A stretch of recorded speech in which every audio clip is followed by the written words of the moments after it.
Hello friends, आज हम लोग देखेंगे हमारे जो ABM का हमारा जो 17 यूनिट है लीनियर प्रोग्रामिंग, उसका पार्ट 1 हमने देख लिया, जिसमें हमने ग्राफिक मेथड के थ्रू लीनियर प्रोग्रामिंग करना देखा था।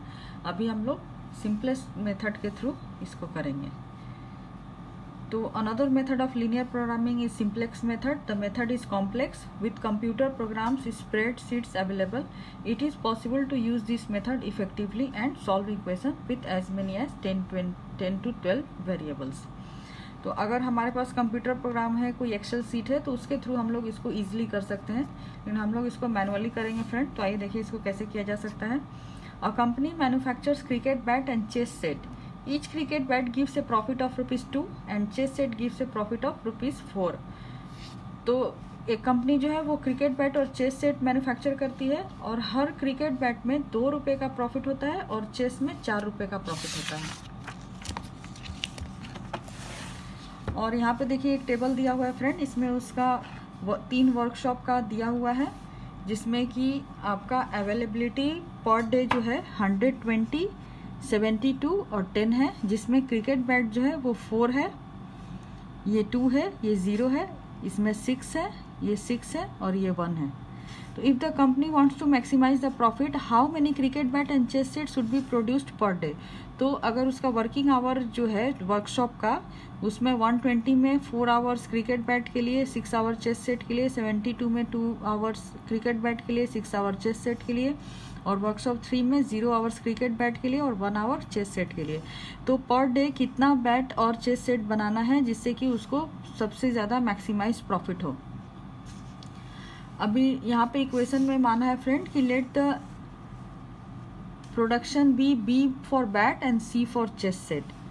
तो ऑब्जेक्टिव फंक्शन हमारा हो जाएगा मैक्सिमाइज, हमारा जो प्रॉफिट था बैट के ऊपर ₹2 था और चेस के ऊपर ₹4 था। तो जेड जो है वो यहाँ पे प्रॉफिट को, मैक्सिमाइज प्रॉफिट को डिनोट कर रहा है फ्रेंड, और ये हमारा इक्वेशन बनता है 2B + 4C, जो कि हमारा टोटल प्रॉफिट के इक्वल है।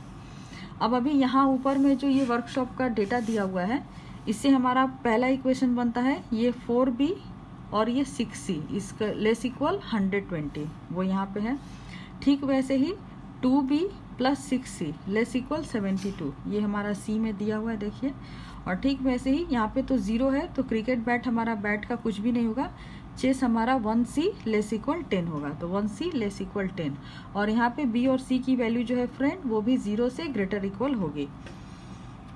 We now change this to standard LP format. अब हम इसको स्टैंडर्ड LP फॉर्मेट में चेंज करेंगे। तो स्टैंडर्ड LP फॉर्मेट में चेंज करने के लिए फ्रेंड हमें यहाँ पे स्लैक वेरिएबल्स की ज़रूरत होती है। स्लैक वेरिएबल्स जो होता है वो नॉन निगेटिव वैल्यू होता है।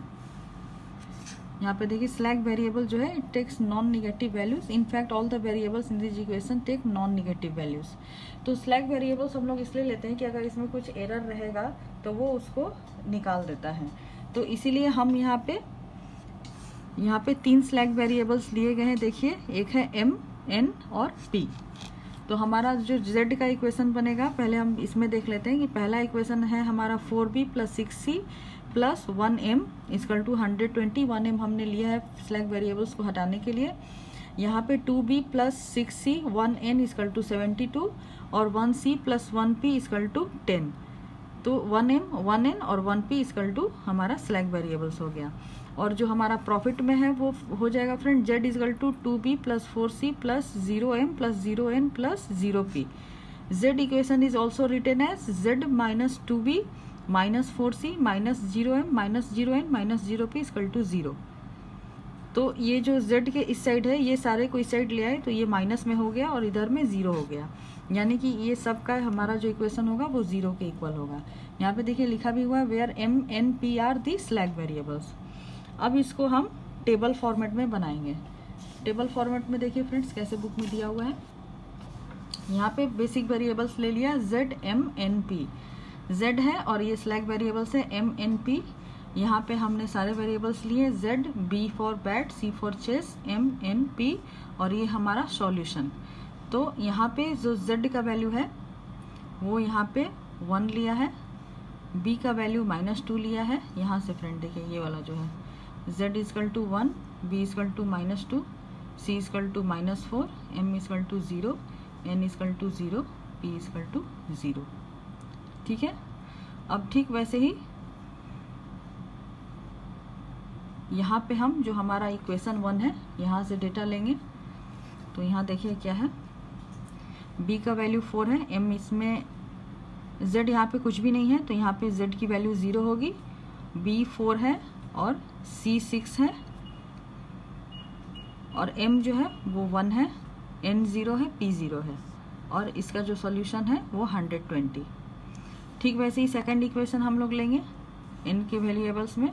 तो हमारा Z इसमें 0 है, बैट का वैल्यू 2 है, चेस का वैल्यू 6 है, M का वैल्यू 0 है, N का वैल्यू 1 है, P का वैल्यू 0 है और टोटल सॉल्यूशन 72 है। ठीक वैसे ही हम लास्ट कॉलम लेंगे P में भी हमारा Z 0 है, B 0 है, C में हमारा वैल्यू 1 है, M 0 है, N 0 है, P में हमारा वैल्यू 1 है और टोटल सॉल्यूशन 10 है। तो अब हमारा ये टेबल बन गया। अब इस टेबल में हमें क्या करना है, देखिए मैं आपको बताती हूँ। ये देखिए फ्रेंड, ये हमने टेबल यहाँ पे इसको बना लिया है मैंने। तो इसमें जो है हम लोग जो Z है, Z में हम लोग देखते हैं कि द मोस्ट निगेटिव वैल्यू जो है वो कौन सी है। तो यहाँ पे जो सबसे लार्जेस्ट निगेटिव वैल्यू है वो -4 है। देखिए -2 इससे कम है, 1 कम है और 0 तो कम है ही, तो -4 हमारा सबसे निगेटिव वैल्यू। तो जो निगेटिव वैल्यू जिस कॉलम में होती है वो हमारा पाइवट कॉलम होता है। तो ये हमारा पाइवट कॉलम हो गया पूरा। उसके बाद हम लोग क्या करेंगे कि इस पूरे जो हमारे कॉलम है C कॉलम, उसको हमने यहाँ पे देखिए अलग से लिख लिया, -4 6 6 0 1 -4 6 6 1। अब इसको हम सॉल्यूशन लेंगे। सॉल्यूशन हमारा है 0 120 72 और 10। तो 0 120 72 और 10। फिर हम लोग सॉल्यूशन को C से डिवाइड करेंगे। तो 0 divided by -4 0, 120 divided by 6 20, 72 divided by 6 equal to 12, 10 divided by 1 equal to 10। अब इसमें हम लोग अदर देन 0 जो सबसे स्मॉलेस्ट वैल्यू होती है उसको लेते हैं। तो अदर देन 0 जो हमारी स्मॉलेस्ट वैल्यू है वो है 10। तो ये जो 10 है फ्रेंड, ये किस कॉलम में है, सबसे लास्ट कॉलम में। यहाँ भी हमारा Z M N P होगा। तो P कॉलम में हमारी सबसे P रो में हमारी सबसे स्मॉलेस्ट पॉजिटिव वैल्यू है। तो इसीलिए हमारा यहाँ पे जो P रो है ये हमारा हो जाएगा पाइवट रो, और ये कॉलम और रो जहाँ हमारे इंटरसेक्ट करते हैं वो एंट्री हमारी हो जाएगी पाइवट एंट्री। अब इस टेबल से हम एक नया टेबल डिराइव करेंगे। नया टेबल डिराइव करने के लिए हमें क्या करना है, ये देखिए मैंने यहाँ पे एक नया टेबल बना के रखा है, ZBCMNP और सॉल्यूशन, और ऐसे ही ZMNP। तो हमारा जो ये पाइवट रो आया है, इस पाइवट रो को, ये जो पाइवट रो हमारा आया है, इस पाइवट रो को हमें जो पाइवट एंट्री है जो हमारी 1 है, इससे हम डिवाइड करेंगे तो हमारा नया P का वैल्यू निकलेगा। तो 1 से हम सब में डिवाइड करेंगे फ्रेंड, तो एक ही बात होगी, जो वैल्यू है वही आएगी। तो मैंने उसको एज इट इज़ यहाँ पे सबको ऐसे ही लिख लिया है, P की वैल्यू 0 0 1 0 0 1 10। ठीक है, अब हमें इसमें Z M और N की वैल्यू निकालनी है। तो Z M और N की वैल्यू निकालने के लिए हम लोग क्या करेंगे फ्रेंड्स, इसको बहुत ध्यान से देखिएगा। ये मैंने P की जो नई वैल्यू आई है वो मैंने ले ली, जो हमारा 1 से डिवाइड करने के बाद आया था, जो एज इट इज़ था। तो 0 0 1 0 0 1 10। उसके बाद जो हमारी Z की वैल्यू थी, यहाँ पे देखिए, ये जो Z की वैल्यू है 1 -2 -4 0 0 0 0।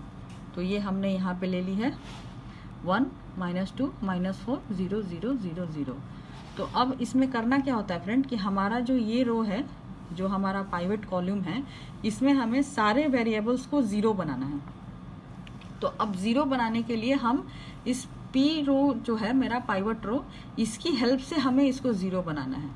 और इसको 0 बनाने के लिए हमें ऐसे किसी फैक्टर से इसमें मल्टीप्लाई या प्लस या माइनस करना होगा जिससे कि इसकी वैल्यू जो है 0 हो जाए, और जो फैक्टर हम इसके ऊपर अप्लाई करेंगे वही फैक्टर इसके बाकी के मेंबर्स के साथ, जो बाकी नंबर है यहाँ पे इस रो में, उनके साथ भी सेम जो पैटर्न है वो अप्लाई होगा। तो चलिए देखते हैं हमने क्या पैटर्न यहाँ पे इस्टेब्लिश किया है। तो ये मैंने लिख लिया था, ये हमारे P की ओल्ड वैल्यू है, ये हमारी Z की ओल्ड वैल्यू है। तो हमें -4 को 0 बनाना है। तो 1 में हम ऐसा क्या करेंगे कि इसमें माइनस प्लस करने से इसकी वैल्यू 0 होगी। तो फ्रेंड 1 में अगर हम 4 से मल्टीप्लाई कर देंगे और इसमें ऐड करेंगे तो हमारा जो वैल्यू है वो 0 हो जाएगा। तो इसीलिए मैंने इस रो को, पूरे रो को 4 से मल्टीप्लाई किया। तो 4 से मल्टीप्लाई करने से हमारा नया P क्या बनेगा, 0 into 4 equal to 0, 0 into 4 equal to 0, 1 into 4 equal to 4, 0 into 4 equal to 0, 0 into 4 equal to 0, 1 into 4 equal to 4, 10 into 4 equal to 40। अब ये रो को फ्रेंड्स हमें भूल जाना है, ये रो अब आप भूल जाइए। अब हमें इसमें और इसमें ऐड करना है। तो 1 plus 0 equal to 1, -2 plus 0 equal to -2, -4 equal to +4 equal to 0, 0 plus 0 equal to 0, 0 plus 0 equal to 0, 0 plus 4 equal to 4, 0 plus 40 equal to 40। तो ये जो हमारा कॉलम आया फ्रेंड, ये हमारी Z की नई वैल्यू निकल कर आ गई। तो इसको हम लोग हमारे नए टेबल में लिख लेंगे। देखिए हमारी Z की वैल्यू क्या क्या आई है। हमारी Z की वैल्यू आई 1, -2, 0, 0, 0, 4, 40। अब हम उसी तरह M की वैल्यू निकालेंगे। तो हम फिर फ्रेंड यहाँ पे M की वैल्यू लेंगे, जो हमारा प्रीवियस टेबल का M का वैल्यू था 0, 4, 6, 1, 0, 0, 1, 20। और इस बार हमें ये 6 जो है, 6 को 0 बनाना है इन कंपेयर टू P। तो देखिए M में हमने ले लिया 0, 4, 6, 1, 0, 0, 1, 2, 0। और P का जो हमारा रो आया था नए वाले टेबल से, वो हमने ले लिया 0, 0, 1, 0, 0, 1, 10। अब फ्रेंड हमें ये जो 6 है, एक में हम क्या से मल्टीप्लाई करेंगे कि 6 हमारा 0 हो जाए। तो हम 6 से मल्टीप्लाई करेंगे। तो हमने देखिए P में 0 में 6 से मल्टीप्लाई किया तो 0, 0 में 6 से मल्टीप्लाई किया तो 0, 1 into 6 equal to 6, 0 into 6 equal to 0, 0 into 6 equal to 0, 1 into 6 equal to 6, 10 into 6 equal to 60। अब फिर हमें ये वाली रो नहीं देखनी है, अब हमें ये और ये रो देखनी है। तो अब 0 minus 0 equal to 0, 4 minus 0 equal to 4, 6 minus 6 equal to 0, 1 minus 0 equal to 1, 0 minus 0 equal to 0, 0 minus 6 equal to -6, और 120 माइनस 60 इजकल टू 60। तो अब ये जो हमारा रो आया फ्रेंड, ये हमारा M का नया रो हो गया। ठीक है, तो अब इस वैल्यू को हम हमारे नए टेबल में लिख लेंगे।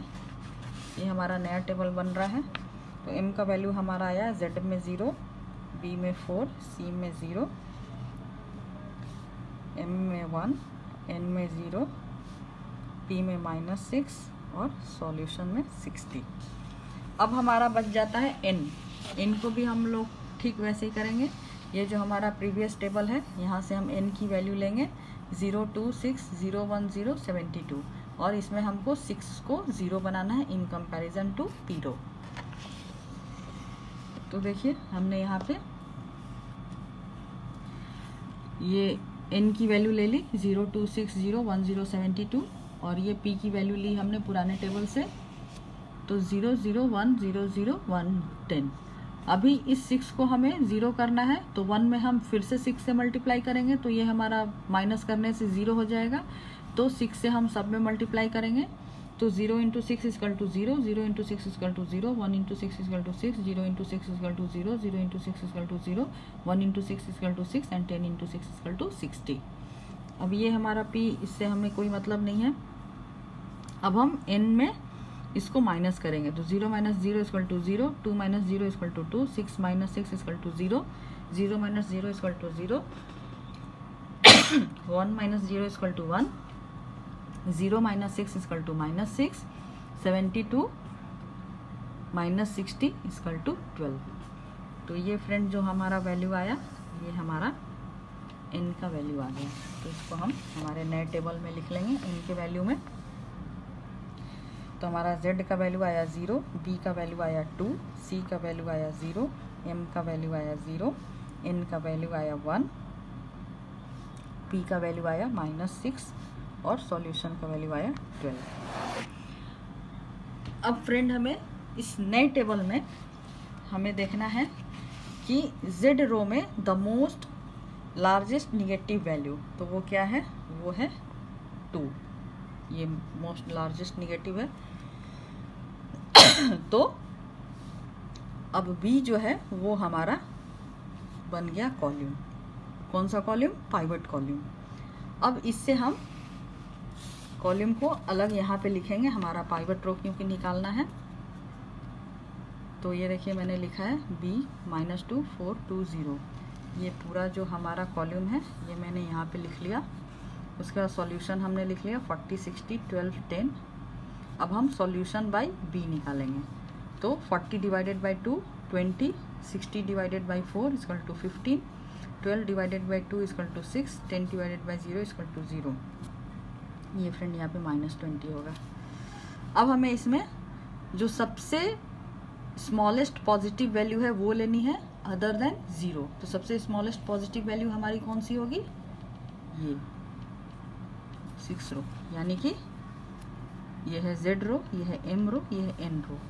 तो N रो जो है हमारी वो क्या हो जाएगी, वो हो जाएगी पाइवट रो। तो ये हमारी N रो है, ये बन गई हमारी पाइवट रो। ठीक है, और पाइवट एंट्री कौन सी हो गई फ्रेंड, 2। तो अब नई जो हमारी N की रो बनेगी वो क्या होगी, हम इस पूरे में हमारी पाइवट एंट्री जो 2 है उससे डिवाइड करेंगे तो हमारी N की नई वैल्यू निकल कर आएगी। तो यहाँ देखिए मैंने N की नई वैल्यू निकाली है। 0 divided by 2 0, 2 divided by 2 1, 0 divided by 2 0, 0 divided by 2 0, 1 divided by 2 0.5, -6 divided by 2 -3 and 12 divided by 2 6। अब इसमें हमें फ्रेंड सेम वही फिर करना है।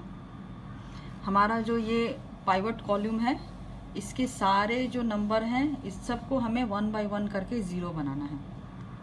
तो P तो ऑलरेडी 0 है तो इसे भी हमें इसमें 0 नहीं बनाना पड़ेगा, तो हमने उसको भी एज इट इज़ यहाँ पे लिख लिया है। ठीक है, अब नेक्स्ट है हमारा Z में -2 है, तो इसको हम कैसे बनाएंगे, तो हम Z और N को इस बार लेंगे क्योंकि N हमारा पाइवट रो है, पिछली बार P हमारा पाइवट रो था, तो अभी N को हम पाइवट रो लेंगे और Z को लेंगे। तो यहाँ पे देखिए मैंने लिया है, ये मैंने N को लिया और ये मैंने Z को लिया। ठीक है, तो अभी इस -2 को हमें कैंसिल करना है यानी 0 बनाना है। तो 1 में हम क्या चीज़ से मल्टीप्लाई करेंगे, इस बार हम 2 से मल्टीप्लाई करेंगे। तो 2 से मल्टीप्लाई किया तो 0 × 2 = 0, 1 × 2 = 2, 0 × 2 = 0, 0 × 2 = 0, 0.5 × 2 = 1, -3 × 2 = -6 एंड 6 × 2 = 12। अब इसको हम ऐड करेंगे। ऐड करने से क्या होगा, ये वैल्यू अब नहीं लेनी है हमें। तो 1 + 0 = 1, -2 + 2 = 0, 0 0 0 0, 0 + 1 = +1, 4 - 6 = -2, 40 + 12 = 52। तो अब ये जो हमारा बन गया, ये बन गया हमारा नया Z का वैल्यू। तो अब हम इसको अपने टेबल में लिख लेंगे यहाँ पे। तो हमारा Z का वैल्यू आया 1 0 0 0 0 1, 1 0 0 0, यहाँ पे 1 होगा फ्रेंड, N में 1, उसके बाद P में -2 और सॉल्यूशन में 52। ठीक है, अब हम मेरा सिर्फ बच गया M, तो अब हम लोग M भी निकाल लेंगे। तो ये देखिए हमने M की वैल्यू ली 0 4, ये वाले टेबल से जो सेकंड टेबल हमने बनाई, M है 0 4 0 1 0 -6 और 60। और नए वाले टेबल में जो हमने ये जो हमारी पाइवट रो थी, पाइवट रो को पाइवट एंट्री से डिवाइड करके जो हमने N की वैल्यू निकाली थी, N में हम लोग उस वैल्यू को लेंगे। तो यहाँ पे मैंने ले लिया 0 4 0 1 0 -6 60, 0 1 0 0.5 -3 6। अभी यहाँ पे जो हमारा ये 4 है इसको हम 0 बनाना है क्योंकि ये हमारा पाइवट रो में था ना, तो ये यहाँ पे 4 है तो इसको 0 बनाना है। तो अभी देखिए इसको फिर हम यहाँ पे -4 से इसमें मल्टीप्लाई करेंगे। तो -4 से अगर हम इसमें मल्टीप्लाई करेंगे तो N की वैल्यू हमारी क्या होगी, 0 into -4 equal to 0, 1 into -4 equal to -4, 0 का 0, इसमें भी 0, 0.5 में -4 से मल्टीप्लाई करेंगे तो -2, -3 में -4 से मल्टीप्लाई करेंगे तो +12, और 6 में -4 से मल्टीप्लाई करेंगे तो -24। अब इसको हम लोग ऐड करेंगे। अब इसको हमें नहीं लेना है, हमें नई वैल्यू को लेना है। तो 0 0 0 +4 -4 equal to 0, 0 0 0, 1 + 0 equal to 1, 0 + -2 equal to -2, -6 + 12 equal to +6, और 60 -24 इजकल टू 36। तो हमारा m का ये नया वैल्यू आ गया।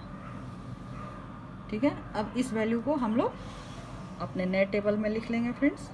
m की वैल्यू हमारी आई 0 0 0 1 -2 6 और 36। ये हमारा टेबल बन के तैयार हो गया। अब z में हमें क्या ढूंढना है friend? Most largest negative value. तो कहाँ पे है? देखिए p में है। तो हमारा इस बार कॉलम कौन सा हो जाएगा? ये हमारा पाइवट कॉलम हो गया। अब पाइवट रो निकालने के लिए हम p कॉलम पूरा ले लेंगे और सॉल्यूशन लेंगे, फिर सॉल्यूशन डिवाइडेड बाय p करेंगे। तो p का वैल्यू ले लिया फ्रेंड, -2 6 -3 1, सॉल्यूशन लिया 52 36 6 और 10 ये वाला। उसके बाद solution divided by p, 52 divided by 2 equal to -26, 36 divided 6 6 divided -3 equal to -2, 10 divided 1 equal to 10। अब इसमें smallest positive value other than 0, तो वो है हमारा 6, यानी कि ये n कॉलम है, ये m कॉलम है। तो दिस टाइम m कॉलम जो है वो हमारा पाइवट रो होगा। तो यहाँ पे देखिए m जो है ये हो गया हमारा पाइवट रो। और पाइवट एंट्री क्या हो गई friend? 6 is our pivot entry. तो अब क्या करना है? Next step, new table. ये तब तक हमें करना है फ्रेंड जब तक कि हमारे z में, z इज आवर प्रॉफिट, और प्रॉफिट कभी भी माइनस नहीं होना है, हमें वही तो निकालना है। ये मैक्सिमम प्रॉफिट जो हमारा पॉसिबिलिटी है वो हमें निकालना है। तो जब तक ये हमारा माइनस, इसके हर एक वैल्यू में से माइनस नहीं हट जाता है, तब तक हम लोग इस टेबल को ऐसे ही आगे कंटिन्यू करते रहेंगे। तो अभी देखिए, अभी भी इसमें एक -2 हमें दिख रहा है z की वैल्यू में, तो हम इसको अभी हटाएंगे। तो हम लोग अभी शुरू करते हैं। तो ये हमारा m जो है पाइवट एंट्री 6 हो गया। तो नया m रो जो हमारा बनेगा 6 में हमें क्या करना होगा? हमें सारे वेरिएबल्स को 6 से डिवाइड करना होगा, तो हमारा नया m निकलेगा। तो ये देखिए मैंने ये पहले से बना के रखा है यहाँ पे, यहाँ से देखिए। तो m हमारा 0 में 6 से डिवाइड किया तो 0, फिर 0 में 6 से डिवाइड किया तो 0, 0 में 6 से डिवाइड किया तो 0, 1 में 6 से डिवाइड किया तो 1/6, -2 में 6 से डिवाइड किया तो फ्रेंड ये -1/3 होगा, क्योंकि 2 से 6 कैंसिल होगा 3 टाइम्स में। उसके बाद 6 को 6 से डिवाइड किया तो 1, और लास्ट हमारा था 36 को हमने सॉल्यूशन में उसको 6 से डिवाइड किया तो 6। तो अब हमारा नया m बन गया। इसमें हमें z भी निकालना है, n भी निकालना है, p भी निकालना है। तो अब हम m को ले लिया, हमने जो नया वैल्यू हमारा m आया था, और z हमने हमारे जो पिछले टेबल में हमने निकाला था 1 0 0 0 1 -2 52, तो यहाँ पे हमने z को ले लिया 1 0 0 0 1 -2 52। तो इसमें हमारा p कॉलम था ना फ्रेंड्स, नए वाले में, ये देखिए यहाँ पे p निकला था। तो इसको हमें 0 में कन्वर्ट करना है।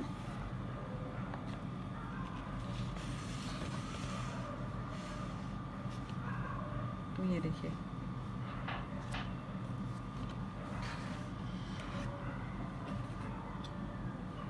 ये हमारा m जो है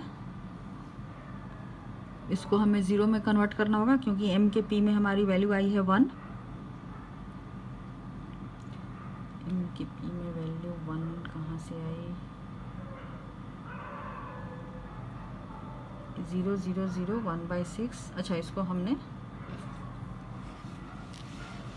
जो हमारा नया m बना है वहाँ से हमने लिया है, ठीक है, ये वाला। और हम लोग z निकाल रहे हैं। तो m हमने नए कॉलम से लिया है और z हमने पुराने कॉलम से लिया है, ठीक है।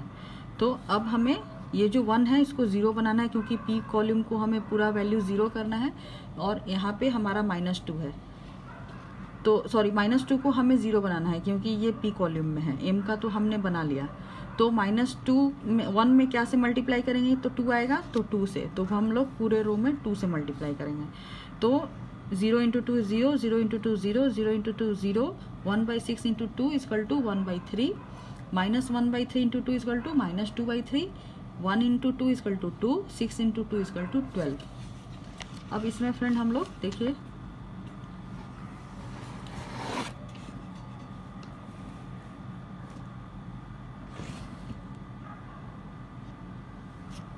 m की वैल्यू 0 हो गई, हमने निकाल लिया। अब ये वैल्यू को हमें भूल जानी है, ये वाली। अब हमें ये वैल्यू से मतलब है, तो 1 - 0 equal to 1, 0 - 0 equal to 0, 0 - 0 equal to 0, sorry m में से z हम लोग माइनस, एक्चुअली ये फ्रेंड मैंने उल्टा लिख दिया है, तो m - z हम लोग करेंगे, ठीक है, और ऐड करेंगे, सॉरी, तो m और z को ऐड करेंगे हम लोग। तो 0 + 1 इक्वल टू 1, सॉरी यहाँ 1 + 0 equal to 1, 0 + 0 equal to 0, 0 + 0 equal to 0, 0 + 1/3 equal to 1/3, 1 - 2/3 यहाँ पे हो जाएगा, तो इसका वैल्यू आएगा 1/3, और -2 + 2 इक्वल टू 0, और 52 में 12 ऐड करेंगे तो 64। तो हमारा z का वैल्यू आ गया नया ये वाला, इसको हम लोग हमारे कॉलम में लिख लेंगे 1 0 0 1/3 1/3 0 64। अब फ्रेंड हम लोगों को निकालना है n और p। तो देखिए यहाँ पे मैंने n और p निकाल लिया है। अब ये फ्रेंड आप लोगों को समझ में आ गया होगा, इसलिए मैं थोड़ा इसको फास्ट बता रही हूँ क्योंकि वीडियो काफ़ी लंबा हो रहा है। तो हमने देखिए यहाँ पे n लिया है और p लिया है, n नए टेबल से और p पुराने टेबल से। तो यहाँ पे हम लोगों को, सॉरी इस वाले, ये वाला n और m हमने लिया है, तो m हमारा हमने लिया है नए वाले टेबल से और n हमने लिया है पुराने वाले टेबल से। तो इसमें से हमें जो हमारा ये -3 है p कॉलम में, इसको हमें 0 बनाना है, तो इसीलिए हमने m में 3 से मल्टीप्लाई करेंगे और उसके बाद n में प्लस करेंगे। तो m का वैल्यू हमारा हो गया 0, 0 × 3 0, 0 × 3 0, 1/6 × 3 equal to 1/2, -1/3 × 3 equal to -1, 3 3 cancel हो जाएगा, 1 × 3 इक्वल टू 3, 6 × 3 इक्वल टू 18। तो हमारा नया n क्या होगा फ्रेंड, अब हमें ये वाला नहीं लेना है m।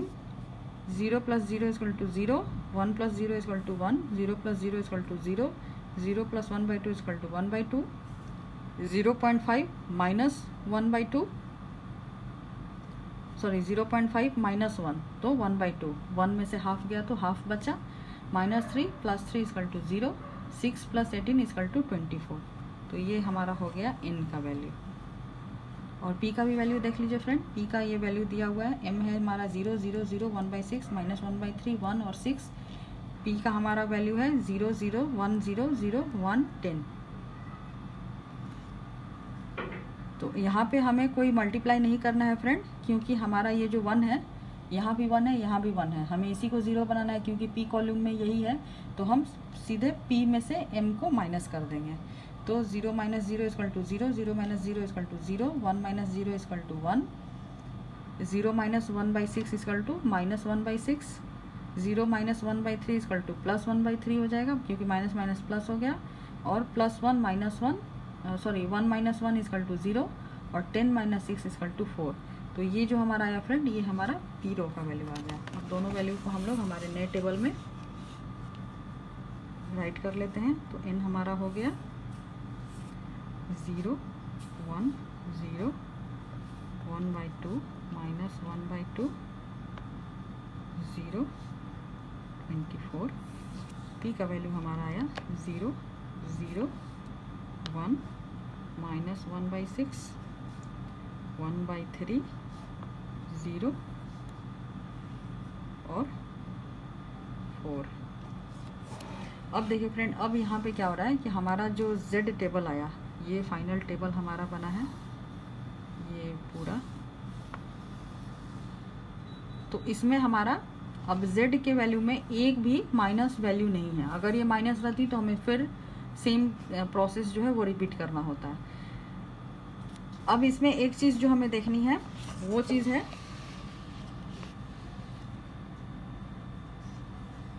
हमारा इंटरिंग वेरिएबल कॉलम्स और इंटरिंग वेरिएबल रो को चेंज कैसे करते हैं। तो यहाँ पे देखिए फ्रेंड, जो फर्स्ट कॉलम था हमारा C और P में इंटरचेंज हो रहा था, तो नेक्स्ट कॉलम जो हमारा बना नया वाला, तो वहाँ पे जो P है P को C रिप्लेस करेगा, ठीक है। फिर नेक्स्ट कॉलम में क्या हुआ, हमारा B को N ने रिप्लेस किया, ठीक है। तो हमारा जो नया टेबल बना तो N जो है वो हमारा B हो जाएगा और P जो है वो हमारा C हो जाएगा। अब नेक्स्ट टेबल में अब यहाँ पे हो रहा है तो P को कौन रिप्लेस कर रहा है, M, तो M को कौन रिप्लेस करेगा, P। तो ये जो हमारा नया कॉलम बना ये हमारा हुआ था C, ये हुआ था B और ये हुआ था P, ठीक है। तो अब यहाँ पे जो हमारी B यानी बैट की वैल्यू होगी दैट इज 24 और चेस की वैल्यू होगी 4 और हमारी जो Z की value, Z is our profit, तो ये हमारा हो जाएगा मैक्सिमम प्रॉफिट। तो मैक्सिमम हमारा 24 बैट और 4 चेस अगर हमारा पर डे बनेगा तो हमारा मैक्सिमम प्रॉफिट होगा दैट इज 64। तो फ्रेंड ये हमारा लीनियर प्रोग्रामिंग यहीं पे ख़त्म होता है। आई होप इतना कैलकुलेशन देख के आप घबराइएगा नहीं, इसमें इतना आपको एग्ज़ाम में करने के लिए नहीं आएगा। आपको सिर्फ इसमें क्वेश्चंस वही आएंगे कि स्लैक वेरिएबल्स क्या होते हैं, वो नेगेटिव होंगे या पॉजिटिव होंगे, पाइवट रो क्या होती है, पाइवट कॉलम क्या होती है, पाइवट एंट्री क्या होती है, आपका इंटरिंग वेरिएबल कॉलम क्या होता है। जो हम लोग पाइवट कॉलम लेते हैं वो लार्जेस्ट नेगेटिव वैल्यू पे लेते हैं, जो पाइवट रो लेते हैं वो लोएस्ट पॉजिटिव वैल्यू पे लेते हैं। तो इस तरीके के आपके कॉन्सेप्चुअल क्वेश्चंस ये पूछ सकता है, कोई भी एक टेबल दे देगा उससे आपको वो पूछ सकता है। तो आई होप आपको ये समझ में आया होगा। आप इसका 1-2 बार प्रैक्टिस करिए तो आपको ये कंसेप्ट पूरा क्लियर हो जाएगा। और अगर आपको कोई डाउट रहता है तो आप कमेंट बॉक्स में आप मुझसे क्वेश्चन भी पूछ सकते हैं। और हमारे चैनल को फ्रेंड सब्सक्राइब करिए अगर आपको वीडियो अच्छा लग रहा है तो, और इस चैनल को पॉपुलराइज़ करिए। आप thumbs up thumbs down button को प्रेस करके आप वीडियो को लाइक और डिसलाइक भी कर सकते हैं। तो नेक्स्ट वीडियो में हम लोग नेक्स्ट चैप्टर के साथ मिलेंगे। तो तब तक के लिए keep watching our channel and thank you friends.